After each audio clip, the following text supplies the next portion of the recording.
வணக்கம் ஃப்ரெண்ட்ஸ்.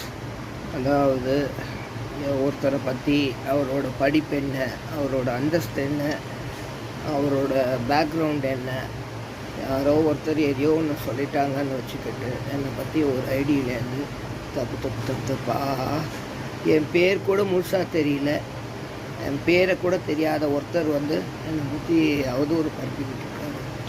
போனால் போட்டோம். கொஞ்சம் அதாவது செலிப்ரிட்டிஸை தானே இந்த மாதிரி இன்ஸ்டாகிராமில் இந்த சேனல்ஸ்லாம் கண்டபடி பேசிகிட்டு இருப்பாங்க.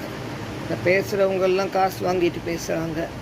அதெல்லாம் நம்ம ஒன்றும் பெருசாக எடுத்துக்கிறதுக்கு நான் விரும்பலை. ரெண்டாவது எனக்கு நேற்றுக்கெல்லாம் ரொம்ப உடம்பு சரியில்லை. எனக்கு இதெல்லாம் பார்த்து எனக்கு பிபி தான் ரைஸ் ஆகுது. ஒரு நல்ல படித்த ஆள், வெல் எஜுகேட்டட் அண்ட் நல்ல ஒரு குடும்பத்தில் பிறந்தவங்க இந்த மாதிரி கண்டபடி ஒரு பொம்பளைங்க சொல்கிறத கேட்டுக்கிட்டு பேச மாட்டாங்க. பேசிகிட்டு இருக்காங்க. அவங்களுக்கு அதில் தான் சந்தோஷம்னா, ஏன்னா அவங்களுக்கு டெய்லி ஒரு வீடியோ போட்டே ஆகணும், வேறு வழி கிடையாது. அதனால் எதாவது பேசி எதையாவது போட்டுட்டு போகிறாங்க. எனக்கு இந்த மாதம் 6300 கிட்ட இபி பில் வந்திருக்கு. போன மாதத்துக்கு முந்தின மாதமும் வந்தது. இப்படி தான்.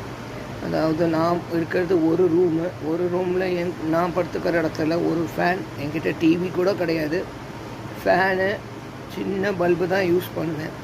இப்போ இந்த குழந்தைங்கள்லாம் இருக்கிறதுனால வெயில்ன்ட்டு எல்லா குழந்தைங்களுக்கும் அதுங்க இருக்கிற ரூமில் ஏர் கூலரு, ஃபேனு இதெல்லாம் போட்டு எனக்கு இபி பில் தான் ஏறுது. இப்போது எதுக்கு 6000 என்கிட்ட ஒரு 4000 இருக்குது, ஒரு 2000 ஷார்ட்டேஜாக இருக்குது. நானும் தெரிஞ்சவங்க கிட்டலாம் கேட்டிருக்கேன், யாராவது கொஞ்சம் கிரெடிட்டாக கொடுத்தா கூட அடுத்த மாதம் நான் திருப்பி கொடுத்துட்றேன்னுட்டு.